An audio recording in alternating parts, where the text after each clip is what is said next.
Bonjour et bienvenue sur Allo fait dodo, le podcast SOS des parents qui vous aide à vous sentir épanoui, reposé et surtout serein dans votre rôle de parent. Du sommeil des tout-petits au sommeil des parents, en passant par le portage, l'allaitement, la motricité, l'alimentation de nos enfants et ses troubles parfois, le chemin des parents est loin d'être un long fleuve tranquille. Les experts de l'univers fait dodo vous aident à dénouer les nœuds du quotidien et à vous sentir plus confiant et apaisé chaque jour. Qu'il s'agisse d'hypnothérapie, de naturopathie, de sophrologie ou encore de pratiques du yoga et j'en passe, toutes ces pratiques sont complémentaires et pourront vous aider jour après jour. Un point commun ? Une énorme dose de bienveillance et de parentalité positive. Dans ces épisodes, témoignages, nous donnons justement la parole aux parents qui ont suivi des accompagnements, qui ont bénéficié de consultations, des experts de l'univers fait dodo ou de leurs partenaires. Aujourd'hui, je reçois Marine qui va nous partager son expérience avec fait dodo. Elle a sollicité les services de Caroline Ferriol pour faire face aux difficultés de sommeil de sa petite Alma, qui avait alors à peine 2 mois. Un témoignage vraiment touchant par une maman courageuse et authentique. Je ne vous en dis pas plus. Bonne écoute à tous. Bonjour Marine. Bonjour Marine. Bienvenue sur Allo fait dodo. Je suis vraiment ravie de vous recevoir Marine aujourd'hui. On va parler de votre expérience avec fait dodo. On va bénéficier de tout ce que vous avez à nous partager sur ce que vous avez vécu avec votre petite Alma qui avait 8 semaines lorsque vous avez fait appel à fait dodo, qui aujourd'hui a 7 mois si je ne me trompe pas. Oui, tout à fait. 8 mois samedi. 8 mois samedi, d'accord. Donc, voilà, elle a bien poussé. Voilà. Vous allez nous partager tout ce qui s'est passé pour vous, pour Alma. Et ce que j'aimerais beaucoup, Marine, qu'on aborde en tout premier, c'est qu'on remonte un petit peu au tout début et qu'on parle des troubles du sommeil d'Alma. Quels étaient vraiment les soucis que vous avez rencontrés depuis peut-être la naissance ou est-ce que c'est arrivé après ? Dites-nous un petit peu comment ça a commencé. Ça a commencé, on a été alerté après une hospitalisation d'Alma quand elle avait 8 semaines, justement, et qu'elle a eu le Covid.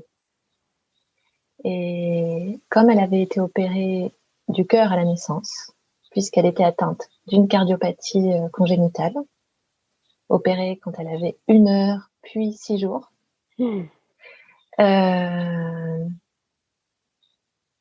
son cœur a mal réagi à la fièvre du Covid et elle a donc dû être réhospitalisée en réanimation puis en service pédiatrique. Et en rentrant à la maison, je me suis aperçue au bout de plusieurs jours qu'elle ne dormait plus la journée. Elle pleurait beaucoup. Et voilà, oui, elle ne dormait plus en journée et j'étais épuisée. Donc à la base, elle faisait ses siestes en journée et puis au retour à la maison, plus du tout de sieste. Exactement. C'était des siestes souvent en portage, très aléatoires, mais c'était un nourrisson. Bien sûr. Elle avait été opérée du cœur. En fait, ce qui a été difficile pour nous, c'est de démêler ce qui était de l'ordre de son opération, du Covid et d'un réel trouble qui était en train de s'installer. Je vais essayer d'être plus claire. Avait-elle des difficultés à dormir parce qu'elle avait eu le Covid et que ça impacte notre système, puisque moi-même et mon conjoint étions aussi atteints du Covid, on a été vraiment épuisés et on n'a pas eu une forme grave du tout, mais voilà, on a eu quelques semaines difficiles. Donc, était-ce la maladie et est-ce que ça allait passer ou était-ce en train de s'installer, ce trouble, ces difficultés à s'endormir ? Et finalement, qu'est-ce qui vous a alerté ? Qu'est-ce qui vous a fait pencher plus pour les troubles du sommeil ? Parce que vous avez réagi extrêmement vite, finalement, justement, au vu du contexte et de ce de ces premières semaines de vie pour Alma. Au bout de 8 semaines, vous avez fait ces démarches-là. Qu'est-ce qui vous a poussé sur ce chemin? Je crois que ça a été notre état de fatigue à nous aussi. Moi, de me dire, j'ai accouché et ma fille avait à peine quelques heures. J'étais debout à côté de son berceau dans sa chambre en cardiologie pédiatrique et je suis restée debout juste après mon accouchement et pendant des jours. Donc j'ai pas eu, moi qui étais très intéressée par le mois d'or, le postpartum, tout ce qu'il fallait mettre en place pour bien se reposer, récupérer. Je n'ai rien pu mettre en place ou très peu. J'ai été très bien accompagnée. J'avais une doula formidable. J'ai reçu un soin Rebozo qui m'a régénérée pendant qu'Alma était dans le coma, donc dans un moment très intense émotionnellement. Et où mon corps avait été mis à rude épreuve. Donc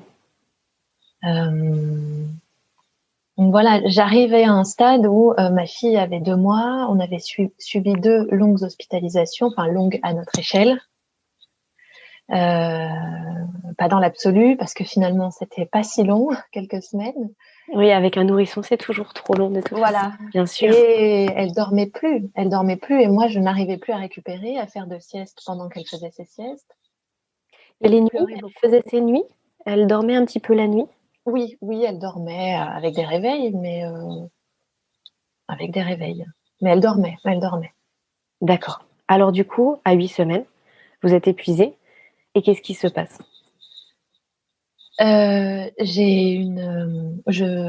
suis en contact avec une jeune femme mère, elle aussi, et professeure de yoga, qui partage des contenus autour de la périnatalité depuis qu'elle a accouché. Et je trouve que ce sont des contenus qui sont toujours très pertinents, en tous les cas qui, moi, me parlent énormément. Et elle parle de l'accompagnement qu'elle a reçu de Fedodo et du fait qu'elle est en train de se former et qu'elle trouve ça passionnant. Et le fait qu'elle partage cela, pour moi, c'était déjà un gage de qualité, parce que j'ai confiance en elle. Et ça m'a tout de suite parlé. Je pense que je me sentais un peu en détresse. Je cherchais des informations partout, dans des livres, sur Internet, sur les réseaux sociaux. Mais comme je suis aussi quelqu'un par ailleurs de pragmatique, je sentais bien que j'étais en train de me perdre dans cette recherche et que j'avais énormément d'informations en tête, mais que aucune ne convenait parfaitement à la situation qu'on était en train de vivre. Je trouvais peu de contenu pour les enfants hospitalisés, par exemple, ou les enfants cardiopathes, les enfants qui avaient été dans le coma. Donc, je n'arrivais pas vraiment à trouver de solution et j'étais perdue.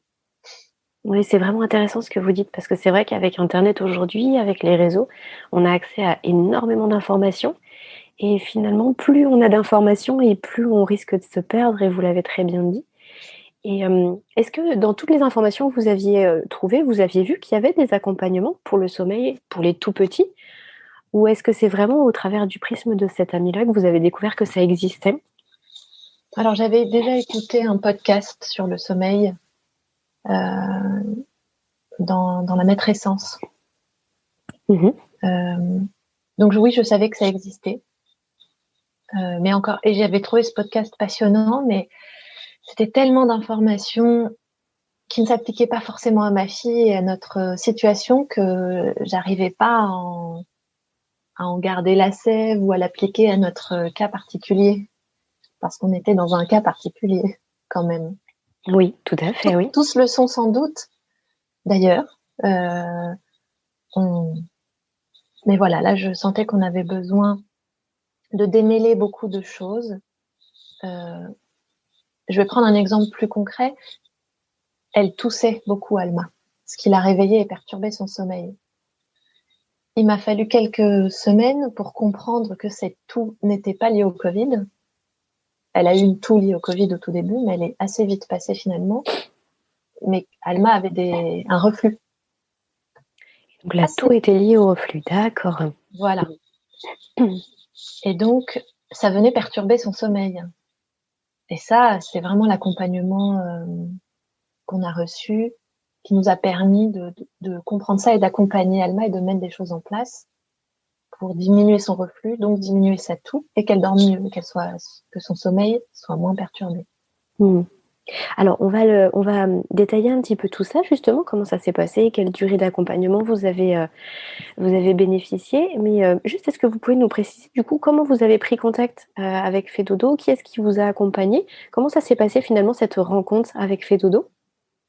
Oui, alors, ça a été très rapide. C'est-à-dire qu'avec mon conjoint, on a très vite pris la décision de choisir une méthode. Donc, on a pris contact avec Caroline. On a eu un premier entretien de 15 minutes. Et on a pris notre décision, je crois, le soir même, d'être suivi par Caroline pendant plusieurs semaines.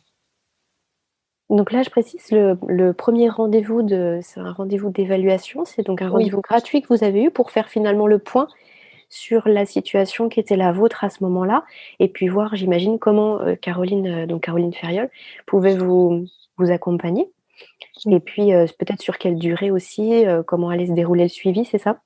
Oui, exactement.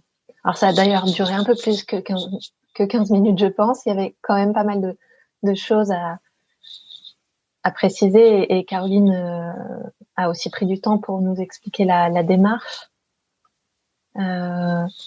et nous a laissé du temps pour prendre notre décision. Mais le choix a été assez rapide. La décision, pardon, a été prise assez rapidement. Ouais, vous avez senti finalement, à travers justement cette évaluation de la situation du sommeil d'Alma, que Caroline allait pouvoir vous apporter des choses concrètes, allait pouvoir vous aider finalement, comme vous disiez, à trouver exactement si les troubles du sommeil étaient des troubles du sommeil, ou à dénouer un petit peu tout ça et à vous accompagner pour que ça aille mieux. Oui, ce que j'ai trouvé très agréable, c'est que nous étions dans l'émotionnel, totalement dans l'émotionnel. Jeunes parents, fatigués, avec une petite fille opérée du cœur, dont nous savions que la première année restait critique après l'opération. Et Caroline, elle, nous proposait une approche, j'allais dire pragmatique, c'est pas le bon mot non plus, mais avec une analyse, une prise de distance, un recul qui nous permettait d'être un peu moins dans l'émotionnel et plus dans un accompagnement, comment dire, très bienveillant, très à l'écoute de l'enfant, mais avec une organisation qui nous permettrait de récupérer du sommeil plus tard. Enfin, ça nous a vraiment convaincus. Cette idée qu'il allait falloir commencer par mettre des choses en place de façon assez militaire finalement. Enfin, ça c'est moi qui me permet de le dire. Enfin, c'est pas le bon mot, mais ce sont des petits rituels à mettre en place tout au long de la journée, en fait. Voilà. Pour moi, c'est ça. C'est apprendre que mon enfant a besoin d'être sécurisé, et je répète les mêmes gestes qui vont l'accompagner vers le sommeil. Et ça nous a beaucoup parlé. Ça vous a beaucoup parlé, oui. D'accord.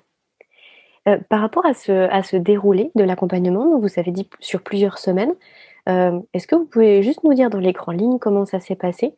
Est-ce que ce sont des appels téléphoniques? Est-ce que ça se passe en visio? Comment ça se déroule sur ces combien de semaines? C'était 4 semaines, vous avez eu? Oui. 1 mois? Ouais. Oui. Comment ça s'est déroulé sur ces 4 semaines?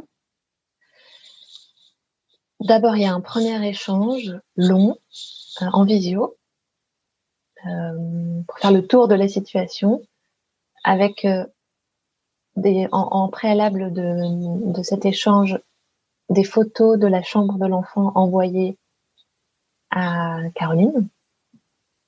J'ai trouvé ça très intéressant. On n'aurait jamais réfléchi seul à la manière dont on devait positionner le lit, le berceau dans la chambre, comment tout mettre en place pour que l'enfant soit dans un cadre propice au sommeil. J'avais quelques notions d'adulte, mais bon, les choses n'étaient pas forcément très bien organisées chez nous. On était un peu entre le cododo et la chambre de l'enfant. Le berceau était un peu mis ici dans la chambre, où là, il n'y avait pas d'espace dédié pour Alma, qui partage sa chambre avec son grand frère de 8 ans et demi par ailleurs, qui est là un week-end sur 2.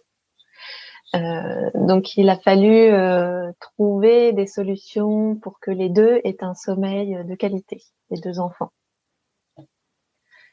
Et ensuite, donc, on a eu ce long échange. Suite à cela, des échanges téléphoniques réguliers, tous les quelques jours de mémoire, jusqu'à la fin qui s'est prolongée en fait. Caroline a prolongé le suivi d'1 semaine. D'accord. Pour terminer, peut-être certains accompagnements qu'elle voulait vraiment mener à bien avec vous. Oui, vraiment ça a été vraiment adorable. Oui, au bout de 3 semaines, Alma passait un cap aussi en termes de semaines, et donc on a changé quelques petites choses, les temps d'éveil entre chaque endormissement. On a régulé un peu tout cela. Et en parallèle, on a aussi fini un suivi en nutrition pédiatrique que nous avait conseillé Caroline, avec Myriam qui nous a accompagnés pour gérer le reflux d'Alma.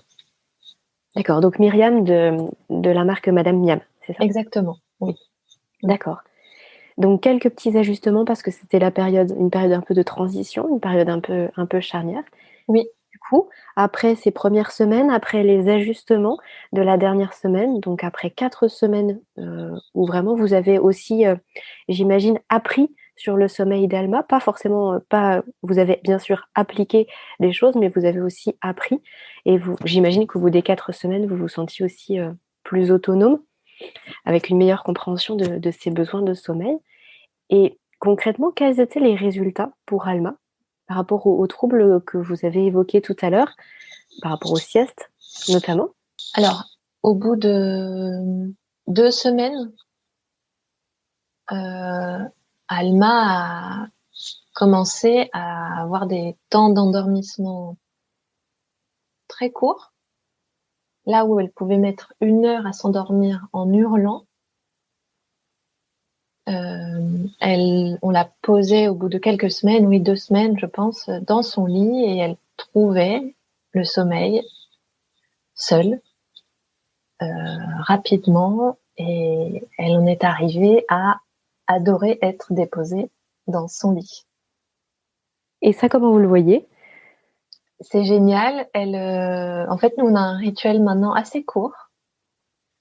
Ce n'est pas un bébé qui se détend complètement dans nos bras et s'endort dans nos bras du tout. Si elle est dans nos bras, elle est en éveil, vraiment, elle regarde toute sa chambre et ce qu'il se passe autour d'elle. Donc quand on sent qu'elle a sommeil, elle se frotte l'oreille, les yeux, elle a les yeux qui rougissent, on la dépose dans son lit et là, elle fait des grands sourires, elle prend son doudou.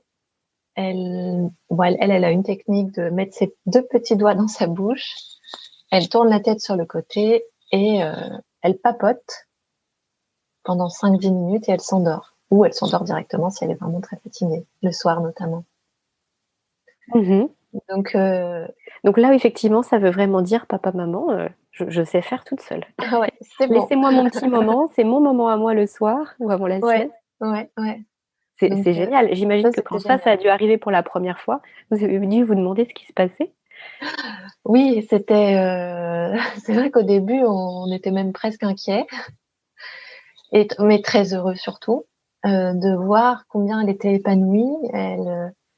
Elle a développé à ce moment-là beaucoup plus de sourires. Elle a beaucoup moins pleuré. On a vraiment vu la différence. Le sommeil de nuit s'est stabilisé plus tard. Mais pour nous, l'essentiel était acquis. On avait compris ce qu'on devait mettre en place, qu'il ne fallait surtout pas changer de rituel, être très rassurant pour l'enfant, qui devait compter sur nous pour être les garants de son sommeil. Je le vois vraiment comme ça. Et du coup, elle a retrouvé des siestes en journée aussi? Oui. Et aujourd'hui, elle va avoir 8 mois et elle a 3 ou 4 siestes. D'accord, donc finalement, c'est une petite marmotte. Oui. Elle rattrape le temps perdu. Donc, Du elle coup, est passée de 8-9 heures de sommeil quand on a commencé l'accompagnement sur 24 heures.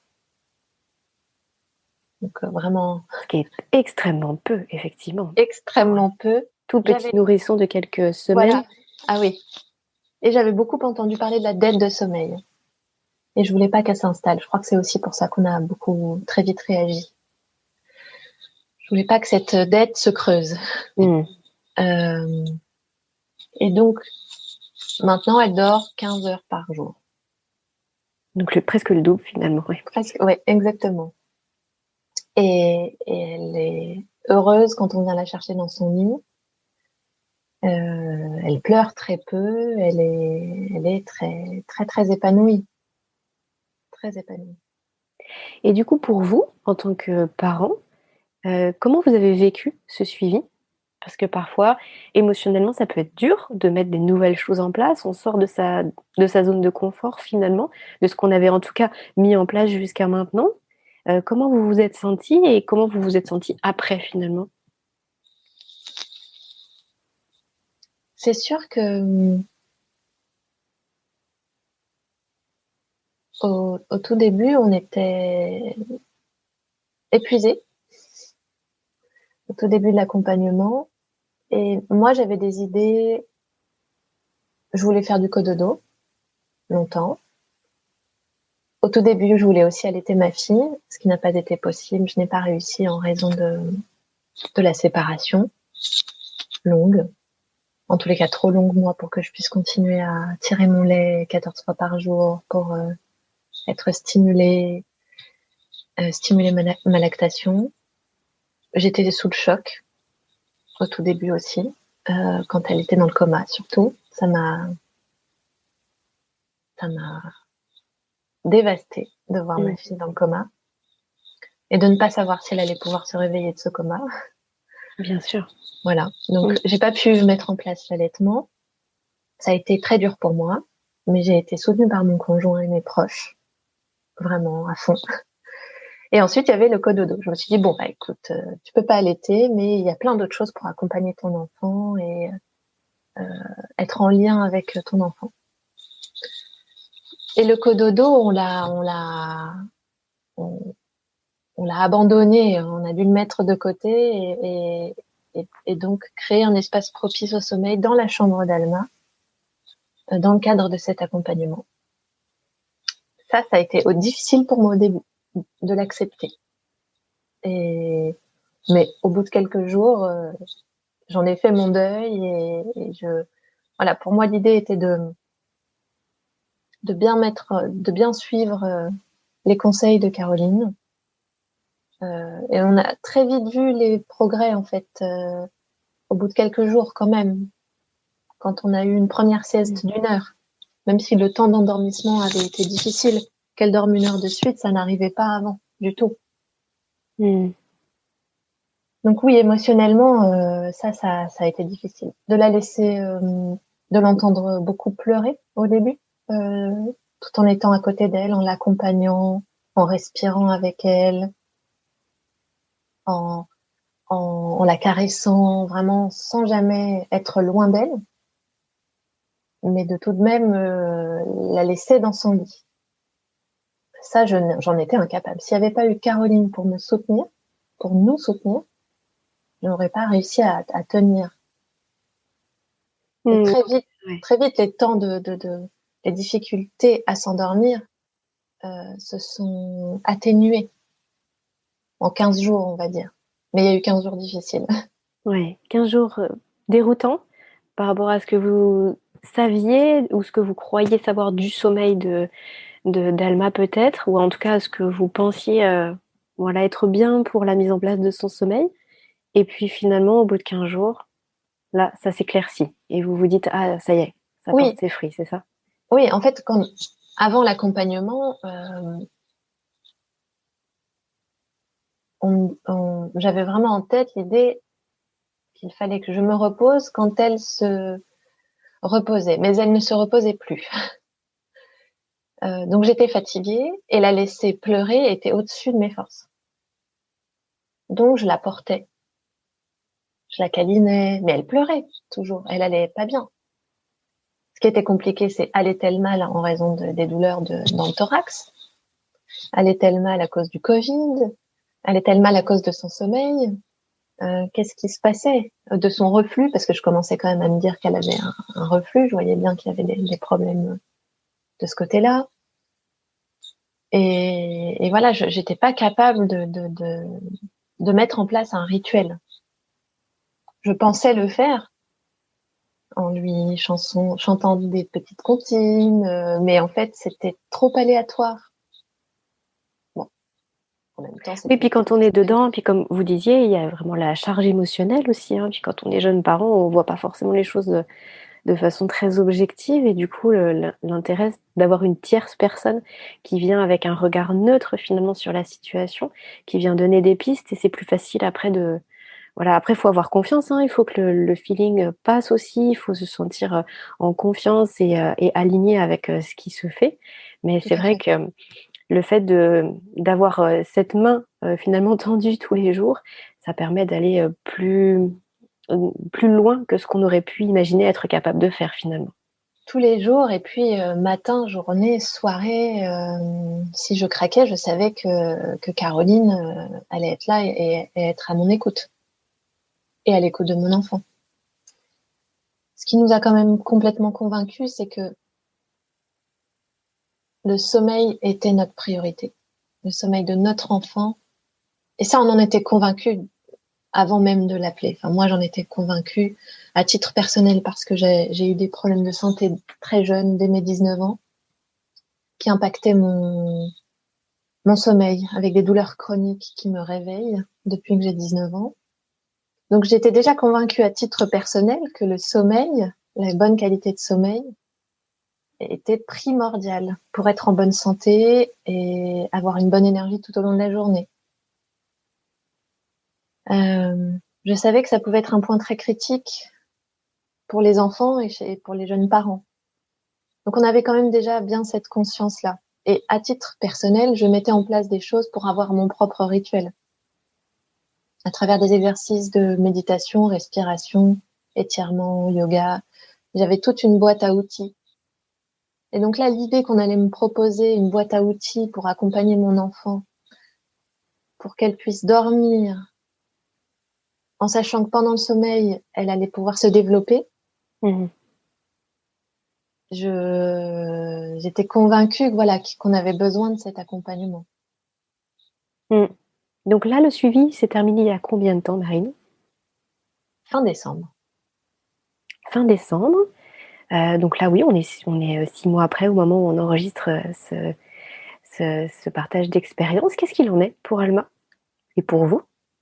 Eh bien, finalement, le plus dur, c'est de faire accepter aux proches qu'on voit, c'est-à-dire pas tant de gens que ça finalement, parce qu'on est dans une période de Covid tout de même, mais ceux qu'on voit, que le sommeil de notre enfant est prioritaire. Mm. Donc c'est vrai que moi, j'ai gardé tout ce que Caroline nous a transmis est toujours en place aujourd'hui. Donc Alma dort 15-16 heures par jour, voire parfois. La nuit dort entre 11 et 12 heures. Et donc elle a une sieste ou deux le matin et une ou deux l'après-midi en complément. Et toutes les 2 heures maximum, je lui propose un temps de sommeil. On lui propose d'ailleurs, hein. C'est parce qu'on est une équipe, donc avec mon conjoint, donc on est tous les deux alignés aussi.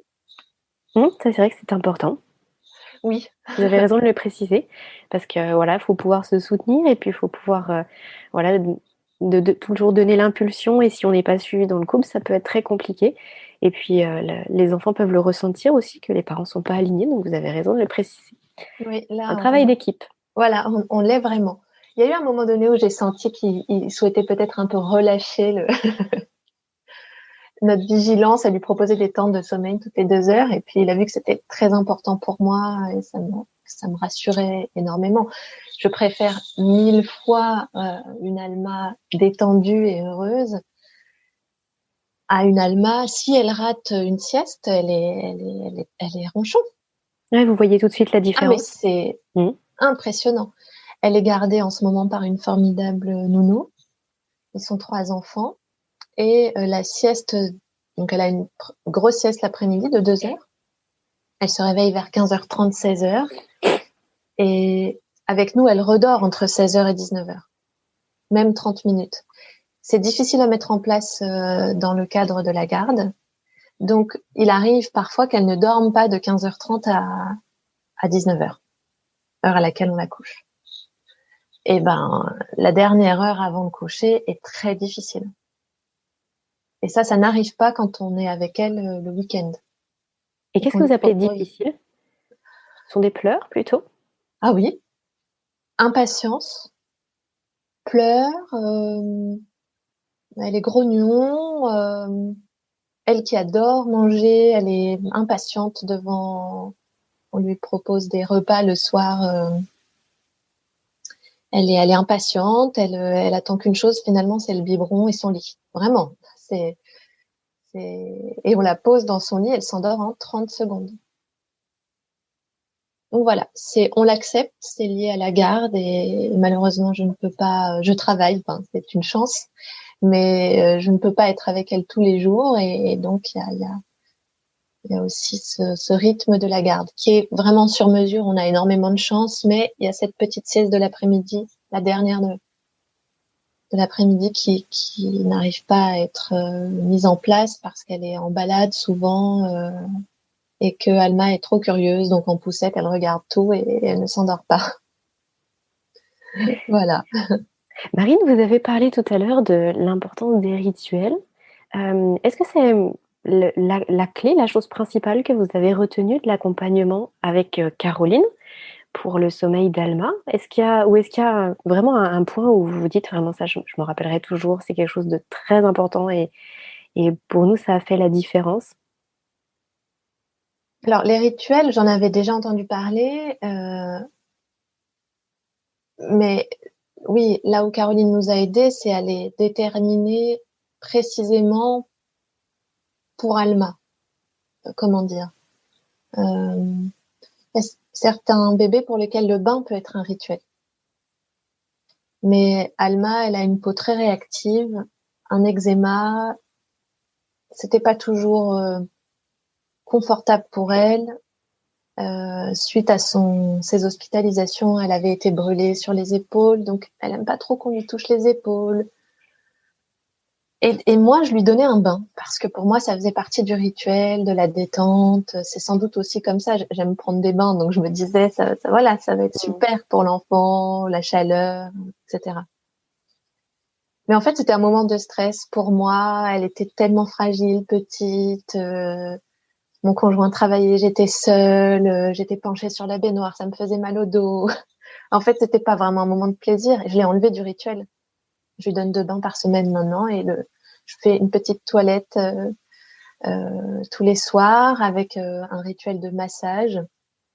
Voilà, j'ai pu observer qu'elle adorait être massée, notamment au niveau des pieds. Donc ça, c'est vraiment très important pour elle.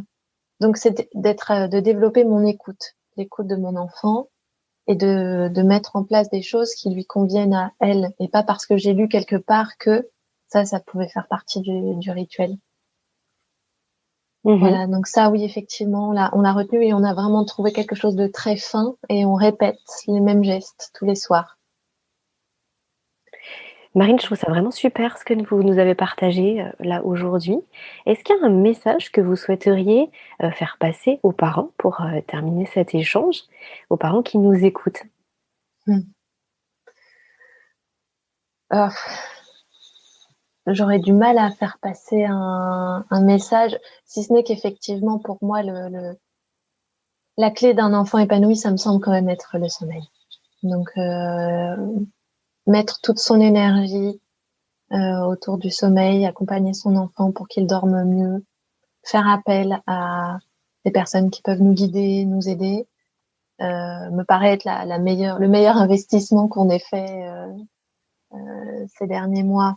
Elle a été accompagnée par ailleurs aussi, par des ostéopathes, des kinés, des énergéticiens, beaucoup de choses. On a mis en place beaucoup de choses, mais le travail qui a été mis en place par Caroline était vraiment très très intéressant et à sauver, je pense, peut-être aussi notre jeune parentalité d'ailleurs. Ça a apaisé notre couple, ça nous a permis de récupérer un meilleur sommeil. Voilà, donc oui, ça me paraît vraiment très très important et c'est pour ça que ça me tenait à cœur de pouvoir partager notre histoire. Peut-être aussi j'espère que mon témoignage aidera des parents dont les enfants sont hospitalisés parce que l'hôpital, c'est un environnement de bruit, de lumière, qui ne respecte pas, et c'est normal, le rythme de l'enfant, puisqu'il y a des visites régulières d'infirmières et de médecins, quelle que soit la pathologie pour laquelle l'enfant est hospitalisé. Et donc ça, on sait bien quand même que c'est l'inverse de ce qu'il faut mettre en place pour que l'enfant ait un sommeil de qualité, c'est-à-dire pas de lumière, du silence, du calme. Donc ça perturbe le sommeil de l'enfant. Peut-être pas tous, mais on a échangé avec d'autres parents d'enfants hospitalisés et quand même le retour à la maison est difficile, notamment du point de vue du sommeil. Donc pour moi, ça me paraît vraiment important de savoir s'entourer dans ce contexte-là parce que les médecins, eux, étaient ravis de l'opération et elle était en bonne santé quand elle est rentrée à la maison. Mais on n'avait pas été prévenu qu'il y aurait tous les à côté, les douleurs résiduelles, les problèmes de sommeil, l'anxiété, le stress lié à l'absence de sommeil, la peur de pas être assez nourrie, d'être dérangée toutes les heures aussi peut-être. C'était sans doute inscrit dans son tout jeune corps. D'où l'éveil et la surstimulation en journée, de ne pas se pense. laisser aller vers le sommeil, parce qu'effectivement, s'il y a toujours des allées et venues, finalement, son cerveau restait en alerte en permanence, pardon. Oui, ouais.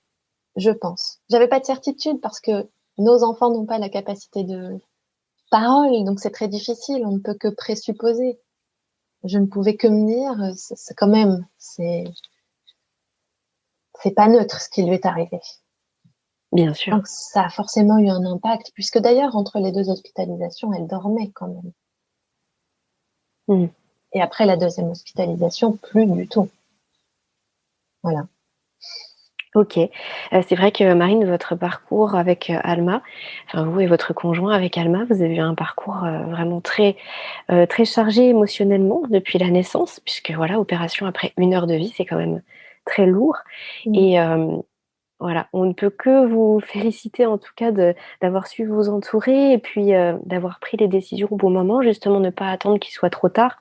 Et si je comprends bien, c'est aussi le message que vous souhaitiez faire passer aujourd'hui, c'est que le sommeil, c'est malgré tout le pilier, enfin un des piliers vraiment essentiels pour ensuite aller mieux et d'autant plus quand il y a eu comme ça un début de vie très difficile, avec beaucoup de choses qui ont pu marquer Alma, comme vous le disiez, par rapport à la stimulation et qu'elle avait besoin d'être apaisée. Donc, je trouve que votre partage d'expérience, il est d'autant plus fort et marquant que ça aurait pu vraiment s'inscrire chez elle, s'installer sur de très longs mois. Et là, ça n'a pas été le cas. Donc, c'est une très bonne nouvelle. Et puis, effectivement, aujourd'hui, elle a presque 8 mois. Et donc, elle est sur la bonne, elle est bien lancée puisque effectivement, voilà, aujourd'hui, il y a pas de souci du tout. Non.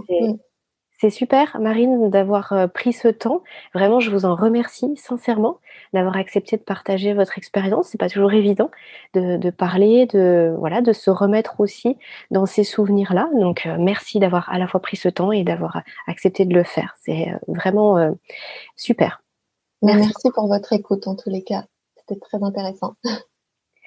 Je souhaite une bonne continuation, Marine, Merci. et puis un bon repos à toute la famille. Oui, merci. Au revoir, Marine. Au revoir. Comme nous venons de le voir au travers du récit de Marine, la parentalité est toujours un chemin jonché d'embûches et de défis. Une main tendue pour se préparer sans stress ou pour gérer les moments difficiles fait gagner un temps et une énergie précieuse. Si ces quelques mots résonnent en vous, je vous propose de parcourir le site de l'Univers Fait Dodo et de découvrir le travail des professionnels de la petite enfance qui peuvent vous aider. Cet épisode vous a plu ? Alors je vous invite à le partager et à le noter en nous accordant 5 petites étoiles. Cela contribue en un clic à faire connaître le podcast et à faciliter sa diffusion auprès des familles. Alors merci d'avance et à très vite sur Allo Fait Dodo.